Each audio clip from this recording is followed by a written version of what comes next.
غم anxiety depression یہ ساتھ ساتھ چلتے ہیں بعض اوقات نا. تو ڈپریشن بھی اگر اس کو ہم ایب نارمل سیڈنس بول دیں تو ایب نارمل سیڈنس یہی ہے کہ اللہ کی مرضی اور اپنی مرضی میں جو فرق کا نام ہے وہ غم ہے. جیسے میرے پاس نا یہ سٹوریز ہیں کیونکہ مجھے میرے پیشنٹس نے بڑا حوصلہ دیا لوگوں کو, کیونکہ میں اس کو بھی ایڈمٹ کروں گا کہ لوگ سمجھتے ہیں کہ جیسے میں پیشنٹ, یہ دو طرفہ ہوتی ہے. مجھے ایک ڈاکٹر کا جملہ بڑا پسند ہے کہ یہ جو کنسلٹیشن ہوتی ہے نا, یہ دو پروفیشنلز کی میٹنگ ہوتی ہے. زبردست. ٹھیک ہے, تو اس میں اس دن ایک صاحب آئے, انہوں نے اپنی سٹوری بتائی کہ میرا 14 سال کا جو ہے بیٹا تھا جو کہ اسپیشل تھا, جو نہ بول سکتا تھا نہ سن سکتا تھا, اور وہ ڈوب گیا. اور اس بات کو کافی ٹائم ہو گیا, لیکن جب بھی وہ مجھے یاد آتا ہے تو میں روتا ہوں. تو مجھے ڈر ہے کہ کہیں میں اللہ کا گلہ تو نہیں کر رہا. تو میں نے کہا کہ نہیں, قرآن پاک میں تو باپ کی بیٹے سے محبت کو اللہ نے بڑا پسند کیا ہے, لیکن آپ مجھے بتائیں کہ جب آپ کو بیٹا یاد آتا ہے آپ کو اللہ یاد آتا ہے؟ کہتے جی بڑا. تو میں نے کہا یہ در تو آپ کو اللہ کے قریب کر رہا ہے. تو پھر وہ کہتے جی ہاں مجھے اللہ نے ابھی پوتے بھی دے دیے اور نواسے بھی دے دیے. میں نے کہا اصل میں نا ہم وہ پرانی چیزوں پہ اڑے رہتے ہیں اور اس سے نکل نہیں پاتے. جنہیں ہم رخصت کرتے ہیں وہی تو ہمارا استقبال کریں گے. اصل میں جو مضمون تھا نا وہ تھا ڈپارچر کا.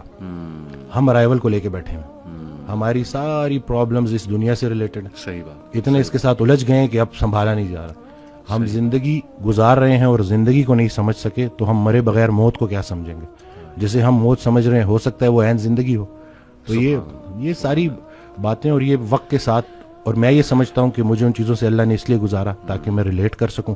میرے پاس کوئی انگزائٹی والا آئے تو میں اس کو پراپر توجہ سے سنوں, کیونکہ مجھے پتا ہے کہ مجھے نہیں سنا گیا تھا. بندہ جب خود پین میں ہوتا ہے تو دوسروں کے لیے بھی نرم پڑ جاتا ہے. یہ it's so refreshing to hear کہ ماشاءاللہ doctor talking about spirituality and getting nearer to اللہ سبحانہ و تعالیٰ.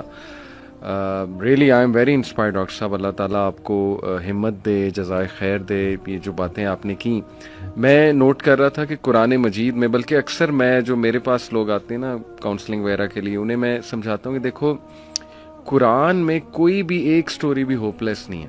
سبحان اللہ. دنیاوی نتائج کے حوالے سے بھی, ایک تو ہے نا اخروی نتائج کے حوالے سے تو ہوپ لیسنس ہو ہی نہیں سکتی مومن کو, دنیاوی نتائج کے حوالے سے ہوپ لیسنس نہیں ہے. آپ دیکھیں حضرت یعقوب علیہ السلام, ان کا غم اس لیول کا تھا کہ اتنا روئے کہ اندھے ہو گئے, لیکن ایٹ دی اینڈ بیٹا بھی واپس ملا, بادشاہ بن کے واپس ملا, اور بینائی بھی واپس آئی.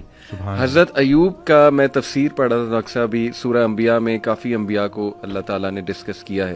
اسماعیل السلام, ذوالکفل, سلیمان, داؤد, سب کے بارے میں نا پھر اللہ کہتے ہیں کل من الصابرین, all of them were patient, اور اللہ تعالیٰ نے ان پہ رحمت کی. بہرحال تفسیر میں پڑھ رہا تھا کہ ایوب علیہ السلام کو اللہ نے بہت پین سے گزارا, یعنی وہ رو پڑے اور انہوں نے کہا کہ ندا لگائی جب انہوں نے کہ انی مسنی الضر وانت ارحم الراحمین, کہ اے میرے رب تکلیف نے مجھے چھو لیا ہے اور تو بے شک تمام رحم کرنے والوں میں سے رحم کرنے والا ہے. تو لکھا ہوتا ہے تفسیر میں کہ the reason اللہ تعالیٰ made him go through all this tough time was to tell everyone کہ میں اپنے پیاروں کو تکلیف سے گزارتا ہوں. یہ نہ سمجھنا کہ میں تم سے ہیٹ کرتا ہوں یا میں جو ہے وہ کوئی تمہیں پنش کر رہا ہوں, کیونکہ دیکھو اگر ایوب گزر سکتے ہیں اور انبیاء گزر سکتے ہیں تو مے بی اس میں کوئی بہت بڑی حکمت ہے پین میں, غم میں. تو لیکن یہ کہ اینڈ میں ریلیف آیا. اللہ کہتے ہیں ہم نے اسے ریلیف دیا اپنے بندے کو, اس کے اولاد اسے واپس کی, وائف تو ساتھ تھی ہی لیکن یہ کہ اولاد بچھڑ گئی تھی. اسی طرح آپ دیکھیں زکریا علیہ السلام اولاد نہیں تھی, رو پڑے. مریم علیہ السلام کو ایک دن دیکھا کہ ان کے پاس پھل ہیں, بے موسمی پھل ہیں, تو دل میں خواہش کی اور نماز میں اللہ سے دعا کی کہ اللہ اگر تو بے موسمی پھل دے سکتا ہے تو مجھے اولاد بھی دے سکتا ہے, تو اس پہ قادر ہے. اور پھر یہ الفاظ کہ اللہ میں تجھ سے دعا کر کے کبھی مایوس ہوا ہی نہیں. تو آپ دیکھیں کہ اس وقت بچے دیے اور پھر وہ خود ہی حیران ہو گئے. یعنی آپ انسان کی حالت دیکھیں, پہلے خود ہی دعا کی, پھر جب اللہ تعالیٰ نے بچہ دے دیا تو حیران ہو گئے, کہتے اے رب مجھے کیسے ہو سکتا ہے. اسی طرح کئی مثالیں ڈاکٹر صاحب ہیں, یوسف علیہ السلام کی, موسیٰ علیہ السلام, یعنی سیڈ اینڈنگ تو ہے ہی نہیں.